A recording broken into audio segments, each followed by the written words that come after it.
A lot of people are saying that guest posts are dead or that link insertions are just a shortcut. We've been running both tactics for close to a year for 4 clients at Bluetree in some of the most competitive niches on the internet. And the results were pretty surprising. The link building debate in 2026 goes something like this. Guest posts are dead. Actually, they're not dead, but it's now link insertions. They're fast, they're cheap, they're efficient, they're more effective.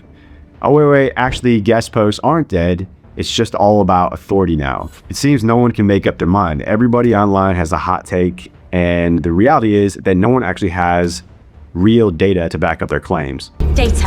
I need data. We at Bluetree run link building campaigns every single day across some competitive niches like B2B, SaaS, technology, Fintech, cloud infrastructure, genuinely difficult, different niches that have highly differentiated SERPs. And we've been tracking what's working across 4 specific large-scale link building campaigns for 4 different clients to see what's working. And that's what we're gonna dive into in this video to unpack what kind of links are actually moving the needle in 2026. Now, before we dive into the results, just a quick warning. If you're the type of person who wants a simple answer, this may frustrate you a little bit, but for everyone else who's willing to do the work, this video is for you. So make sure you hit subscribe and let's dive in.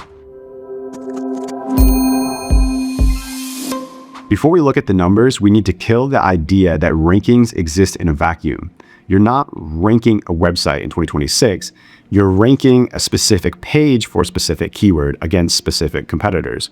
Here's what makes most link building tests useless. They're run on 1 or 2 sites in the SEO niche where everyone is just building links at each other, and then the results get generalized to every niche on the planet. The web in 2026 is flooded with mass-produced AI content. Editors are more selective than ever.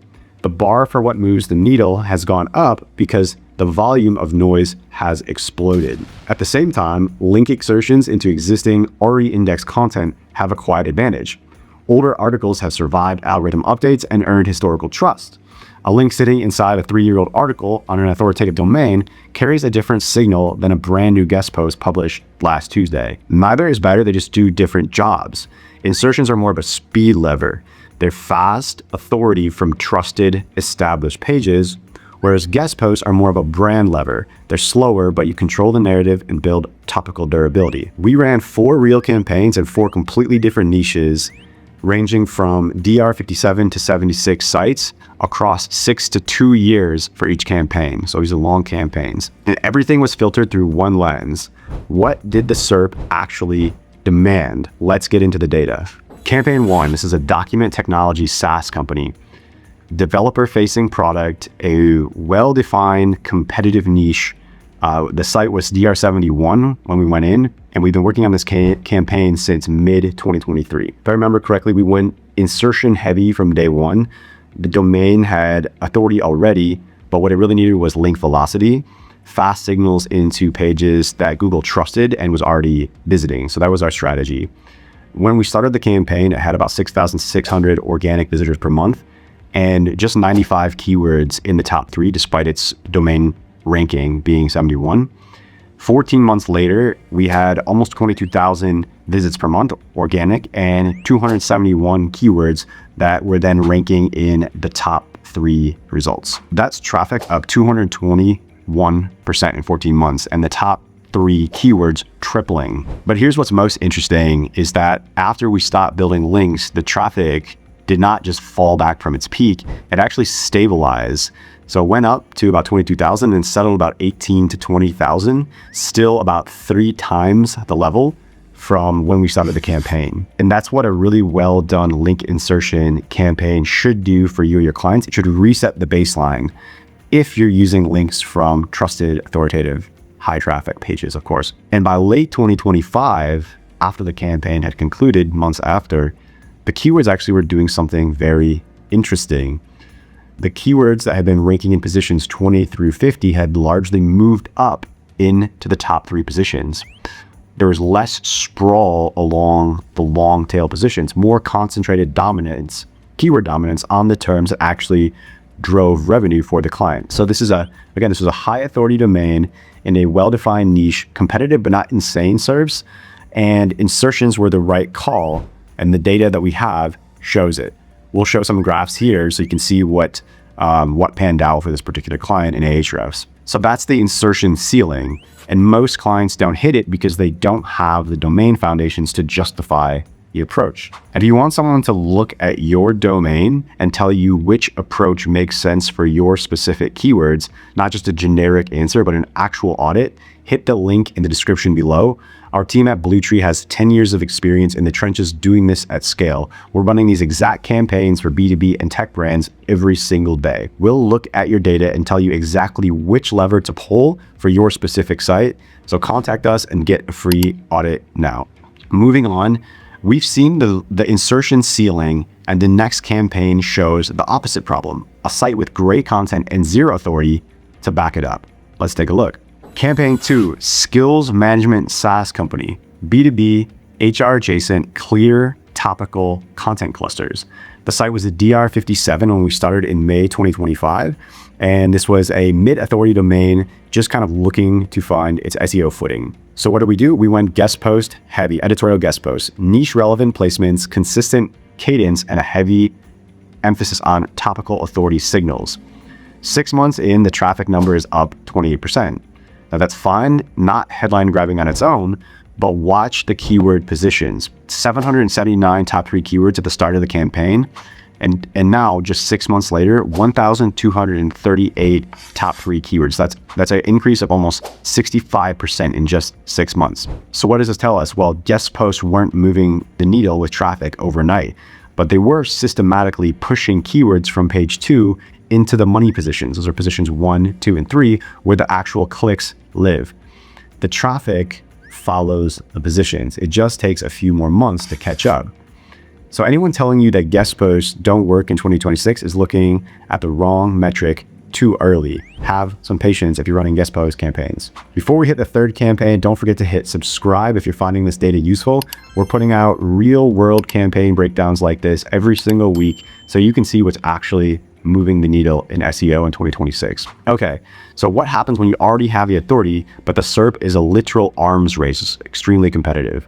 Let's take a look. Campaign 3, a cloud hosting provider, everyone's favorite niche in SEO.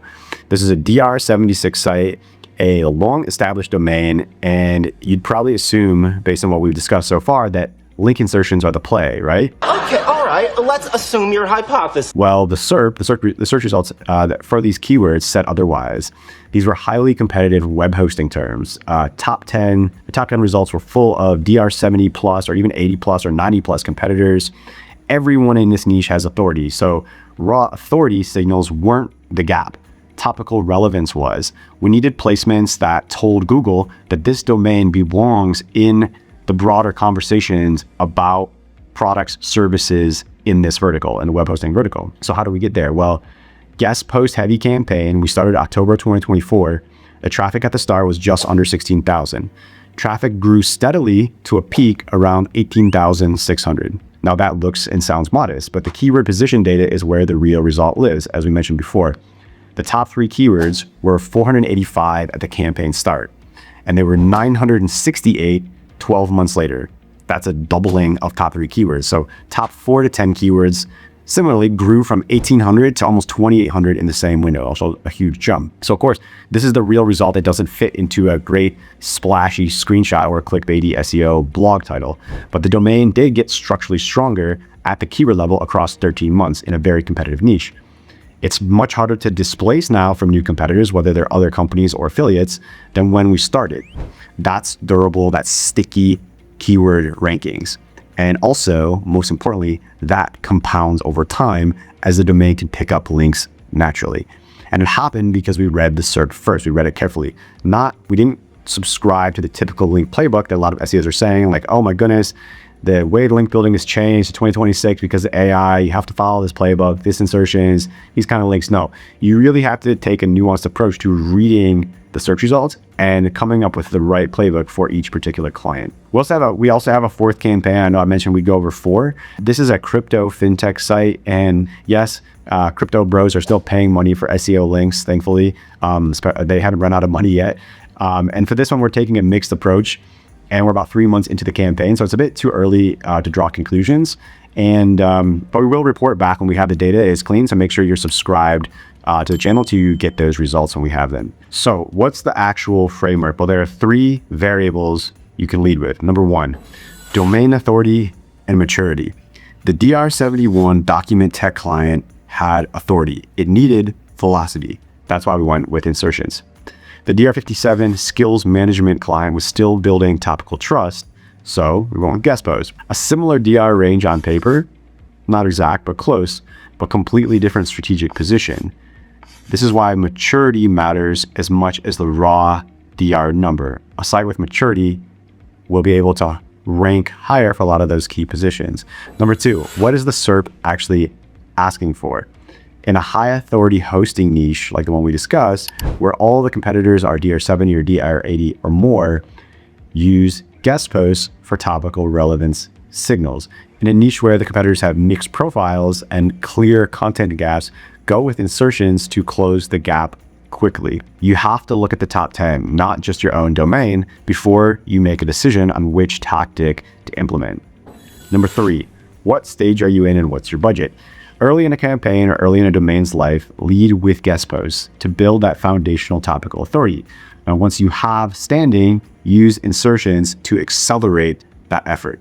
I'd roughly frame it as 70% Insertions and 30% guest posts for early growth, moving toward a more balanced or guest post editorial heavy split as you focus on brand authority and category ownership over time. And one thing that cuts across all of this is that in 2026, the quality bar for both links and content has gone way up. With the flood of AI content, it means that editors, when you pitch them, are getting consistently hammered with really high quality AI written pitches. So if you're not at that level or finding a way to get into the inbox of good editors, it's going to be very difficult for you to get those opportunities. And likewise, a link insertion into a thin, low traffic, low authority page does almost nothing, which means that human judgment on placement quality is still a skill that matters in 2026 because it determines whether or not you get filtered out by editors and by websites. And also, if you want to make sure that your content is actually at that level, watch this video where we broke down exactly how to produce high quality, high ranking content in 2026, the type of content that compounds over months and years. Here's the summary. Insertions win on speed. Established domains define niches where authority already exists to some degree. Guest posts win on foundation. Mid-authority domains, competitive SERPs, where topical relevance is the gap between you and your competitors. The SERP decides, not your preference or what the trend is or what people are saying on X and SEO Facebook or what you read last week. It's really down to the SERP. The 3 campaigns we've shown you span niches from document technology to cloud infrastructure to B2B HR software SaaS. The one consistent pattern between all of them, the teams that got results were the ones who looked at the specific SERP before picking and committing to a tactic. Now, if you're tired of guessing whether you need more links or better links, let's get specific. Click the link below for your free audit of your website, and we'll take a look at your actual competitors, tell you exactly which lever to pull, and get you started today. And if you want to learn more about how to do proper keyword research in 2026, watch this video right here. See you next week for a new video, and thanks for watching.